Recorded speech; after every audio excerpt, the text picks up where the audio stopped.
Going to be talking about June 2020, what's been going into my head and what's been going out. This is a format that I started in January and I stopped in January. I only did one of them and my plan was to do them at the end of every month, but I didn't do that. So here's to consistency. The purpose of this is to track what you're consuming and producing and to show you the relationship between the two things. I'll start with input. So speaking of consistency, there is a man who is firing up my sense of consistency, and this might be why I'm back on this. And his name is Rohit, and he is on a mission to quit fizzy drink. Hello everyone, I have an addiction of drinking fizzy drinks, and I'm going to post a video every day in the evening to tell you whether I have drunk that day or not.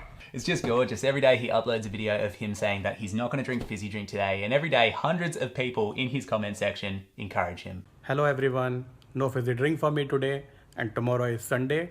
And you remember I said previously I'm going to have one fizzy drink on Sunday, but guess what? I'm not going to have any fizzy drink tomorrow. You know why? All because of the support, motivation, feedback and encouragement you guys have given. I don't crave it anymore. He was going to have a cheat day and he didn't, just because everyone's so goddamn kind. I mean, check this out. He's made it more than 3 weeks now. Hello everyone, no fizzy drink for me today. I'm really happy that today I have completed 3 weeks. My confidence is increasing. Also, I went to a beach today. We were there for around 90 minutes, but most of the time I was standing and I was not feeling tired at all. So thank you all. Overall, no fizzy drink in 21 days.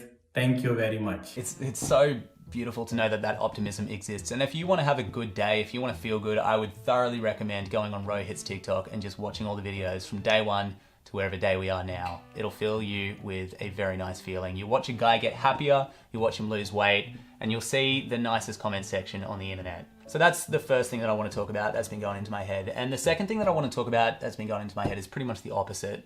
An awful comment section. On TikTok, I follow a girl called Emily, whose art I posted not too long ago. So some of you guys might follow her on Instagram. This is her username on Insta. This is her username on TikTok. What I think has stuck in my head though is on paper, Emily and I are making pretty much the same category of stuff.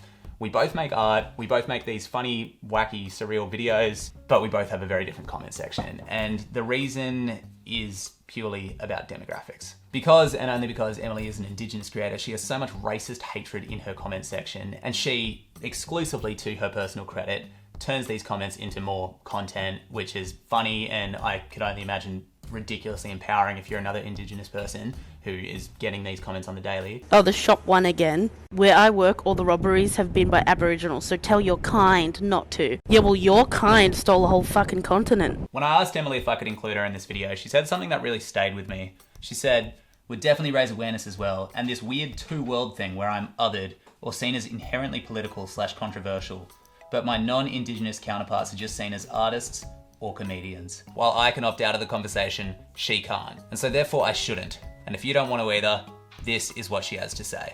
If you are white, even if you are an ethnic minority, but you are the majority when we're talking about First Nations people, and even if you are white passing, if you're Aboriginal but you look white, that's how discrimination works. They don't know your family's history, your whole story, because they don't want to know, because they're racist. They just think that you're one of them and they think that we are garbage. That's what racists believe. So what I want is to use your privilege, use your power, de-escalate situations. Don't leave us to look like we're aggressive, like we are constantly arguing and bickering. Stand up for us and with us. Use that privilege to say, look, this is not okay. And this isn't an Aboriginal issue, this is an Australian issue. And it's such a privilege for me to learn about this intellectually and not ever have to experience it. And what I'm starting to learn is that isn't just a privilege, it's also a responsibility. And for me, a key part of taking responsibility is using my words. So these are the words that I'd like to use. If you are Black, POC, or Indigenous, just know it doesn't matter what I'm making, at the core of it is this person who stands with you, who is on your side, 100%. The way that I see my career going is pretty much a Trojan horse that attracts all types of people by being wacky, by being funny, and let's face it, a straight white guy. But deep inside that Trojan horse will always be this attitude of inclusivity and progression. So however loud my voice gets over the coming years and however much influence I have, just know I'm gonna try always use it for the right reasons.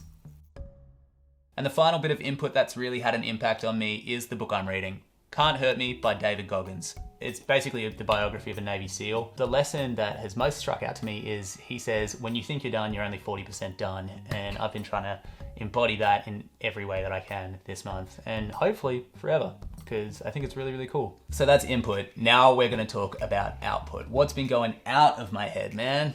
Well, firstly, I made a picture of Rohit. I wanted a testament to personal development, to growth, to optimism, to the light at the end of the tunnel, to love, to happiness, to community. So I drew this picture. Overall, no fizzy drink. I've put it above my desk on my wall where I can see it all the time, because I feel just like him. I feel like my own journey is being encouraged by all these people on the internet. And I feel like if he can quit fizzy drink, then I can do anything. That's really nice. So that's the first thing that's been coming out. The second thing is, I guess what I realized is I'm thinking too small, man. I've been thinking way too small. I don't know what's come over me lately, but I've felt a wave of purpose that I've never really felt before. And oh God, it's filling my body like golden liquid, man. It's a combination of three things. The first thing is quitting alcohol. So no fizzy drink for me today, either Rohit, and that's what I've been doing. It's given me my brain back, my clarity of mind back, and most importantly, my ambition back. And that's really nice. Secondly, I think the fact that I'm almost 30 is kind of freaking me out. Like, I can see that my 30s are there and there's not much I can do about it. I'm 29, I'll be 30 in November. There is a statistic, I've said this a lot on my podcast, so if you've listened to that, sorry you've heard this before, but basically 9-enders, so people who are 29, 39, and 49 are the most likely to run marathons. They're also the most likely to kill themselves, so that's kind of concerning. But they are the most, basically, you do dramatic stuff just before a decade. And I think it's because every time you remember your age, you get that little kick that says, oh, we're gonna die. What are you gonna do with it? The third thing, I think, is that Trojan horse that I talked about before. Basically, I wanna make the world a better place. And I'm not gonna do that with science. I'm not gonna do that with anything other than fiction.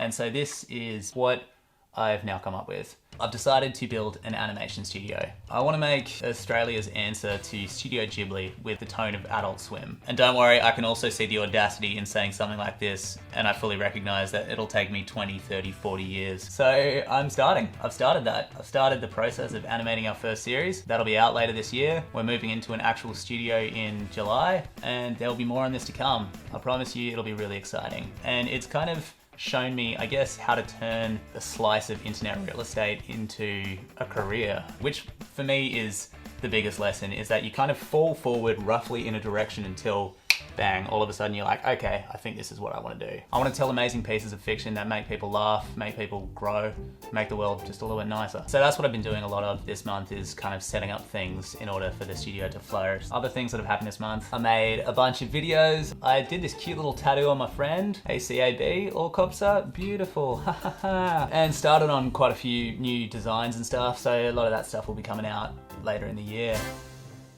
So to sum up this month, what it has been about is two things: education and setups. So education in terms of the Black Lives Matter movement and Indigenous history, Indigenous cultures, and various Black creators. And then setups. Setups in terms of, man, every day has just been working on building this studio, and I can't wait to launch it. It's gonna be so sick, and our first series is gonna be wild, and I can't wait to even just show you the space once it's set up. It's gonna be amazing. But ultimately what it all feels like is pulling back an arrow so it can go even further. That's kind of the vibe. So let me know if you like the review format, and if you like this sort of more vlog style content. I am so sorry if I said anything that was out of line. I'm still learning about everything. And damn, I guess to sum up, no fizzy drink. Catch ya.